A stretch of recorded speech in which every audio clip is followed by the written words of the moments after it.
We some all-stars, we some captain, we some winners, we go so hard, never giving in to no critics. I can do it, do it, do it, I knew it all. I said I can do it, do it, do it, I knew it all.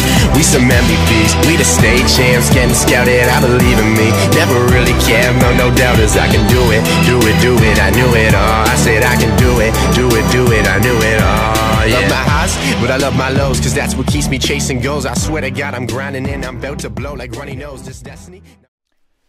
È così, il Liverpool probabilmente meno bello, forse addirittura il più brutto della stagione, è stato il Liverpool vincente, il Liverpool che ha vinto al Wanda Metropolitano, che ha alzato al cielo di Madrid la Champions League, la sesta della sua storia, e ha coronato, compiuto una grandissima cavalcata, ma direi di più, un grande ciclo che meritava assolutamente questo tipo di considerazione e questo tipo di epilogo, anche se la partita, la finale, è stata obiettivamente deludente, una partita non spettacolare. Ci sono dei motivi chiari per questo. Il primo è che non poteva trattarsi di una partita di Premier, nonostante la giocassero due formazioni inglesi. Non era una partita di campionato, era una pesantissima finale internazionale. Una finale che oltretutto arrivava 3 settimane dopo la fine della stagione agonistica per entrambe, dunque non si poteva pensare a due squadre in pieno ritmo, in piena condizione. Da qui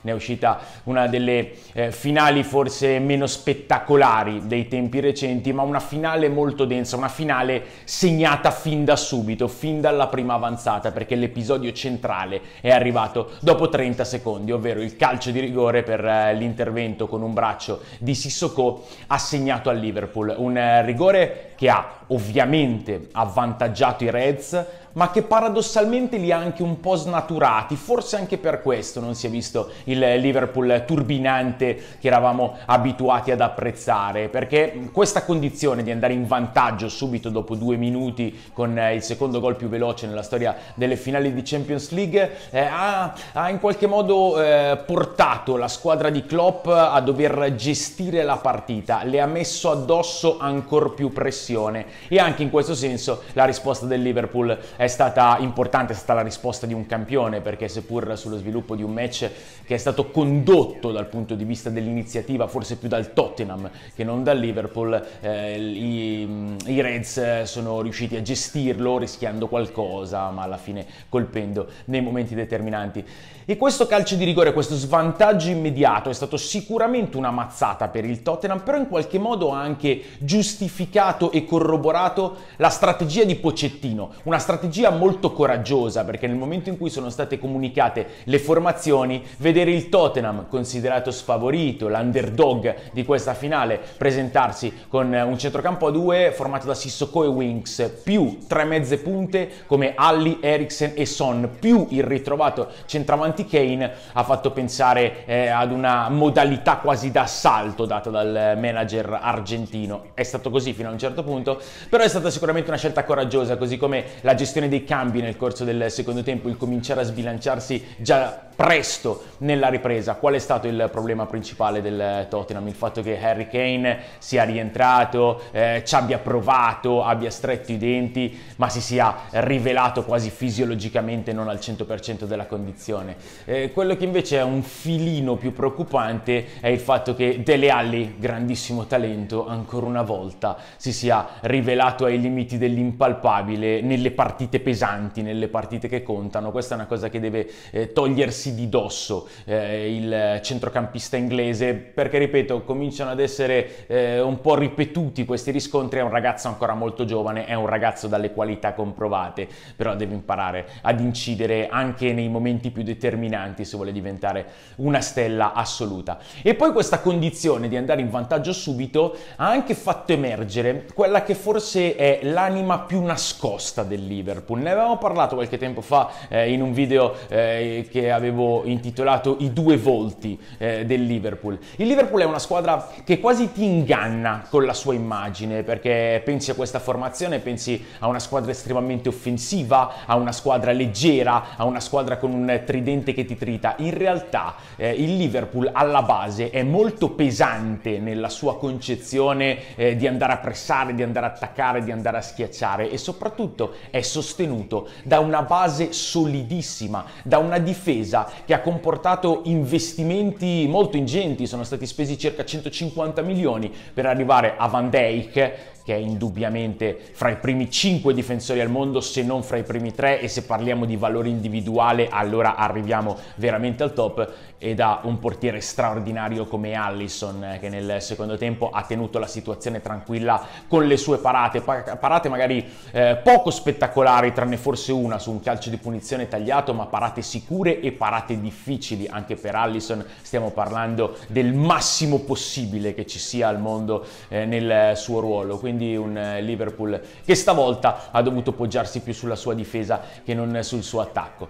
È il trionfo in primis di Jürgen Klopp, e come vi dicevo mercoledì per Maurizio Sarri, era un qualcosa che il calcio gli doveva, perché questo è un allenatore veramente straordinario, un allenatore che si è costruito con le idee, con il lavoro, un grande motivatore, un grande stratega, un allenatore che merita questo riconoscimento perché non gli manca veramente nulla. Aveva questa strana, fastidiosa etichetta del tecnico che arriva in finale e poi perde. In effetti aveva giocato 3 volte una finale europea ed era sempre uscito sconfitto, però vanno valutate queste sconfitte. Ha sempre giocato contro un avversario più forte in finale. Gli è capitato l'anno scorso in Champions League contro il Real Madrid, gli è capitato nell'altra finale di Champions che aveva disputato con il Borussia Dortmund contro il Bayern Monaco, e tutto sommato gli è capitato anche nella finale di Europa League, quella che perse nel 2016 contro il Siviglia, un Siviglia di cui faceva parte, anche se non era nei 18 di quella partita, José Antonio Reyes. La notizia che ha veramente sconvolto il grande giorno della finale di Champions League. Ne parleremo durante la settimana perché lo sfortunato Reyes è stato un giocatore che merita un ricordo totale, un ricordo eterno per quello che ha fatto sul campo. Torniamo però alla partita, il trionfo di Jürgen Klopp, il trionfo anche di Mané e Salah, i due protagonisti dell'azione che l'ha segnata immediatamente al primo minuto. Mané si è procurato con quel cross il calcio di rigore, e poi è stato forse il più continuo nell'attacco del Liverpool, ha cercato di spaccare la partita con qualche accelerazione. È stato probabilmente il miglior giocatore della stagione dei Reds, non solo per i numeri ma anche per la crescita che ha mostrato e per gli impulsi che ha dato. Però Salah poi lo ha realizzato quel rigore anche con un po' di brivido. È stata una battuta carica di pesi, carica di tensione, questo sinistro forte ma un po' centrale, scaricato in porta, con anche quel pizzico di fortuna che aiuta gli audaci.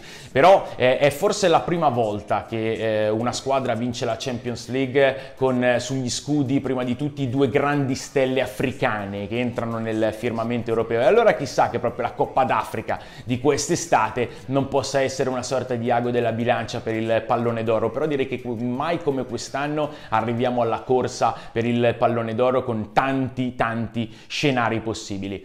È stato alla fine anche il trionfo di Origi, che ha chiuso il 2-0, che ha evitato l'assalto conclusivo del Tottenham, che ha messo il Liverpool al riparo. Origi, eroe last minute dei Reds, visto quanto ha fatto nella semifinale di ritorno e in finale dopo una stagione ai limiti dell'anonimo. Origi chiude la sua Champions League con 3 tiri nello specchio e 3 gol. La coppa è anche molto sua. Una coppa che invece non è del Tottenham, un Tottenham al quale vanno fatti solo complimenti, perché gli sconfitti, soprattutto in una finale del genere, non possono mai essere visti come dei perdenti, ma è molto meglio, è molto più giusto guardarli come dei secondi classificati dopo un'edizione della Champions che sarà veramente difficile da dimenticare per il turbinio di emozioni, per le sorprese e anche per i valori che ci ha mostrato. Però è inevitabile che il giorno dopo per il Tottenham Tottenham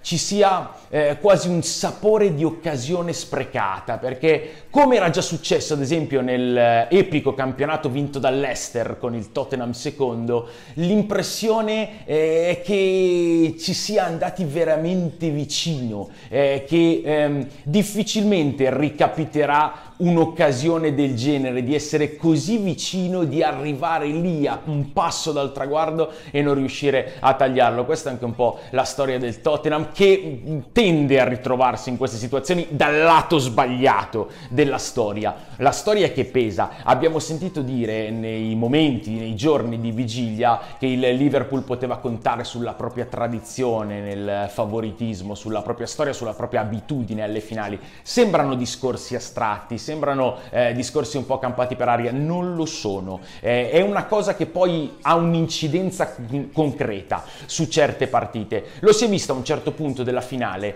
più o meno nella parte centrale del secondo tempo, quando il Tottenham arrivava con continuità, costruiva sia centralmente che andando sugli esterni. Però se avete fatto caso, nessuno si prendeva la responsabilità di calciare, nessuno si prendeva la responsabilità della grande giocata. È qui che vedi l'abitudine ad arrivare a certi momenti e a giocare certe partite, quando hai anche la leggerezza mentale di dire va bene, ci provo, e può capitare che ci riesci se ci provi, se non ci provi è molto molto difficile.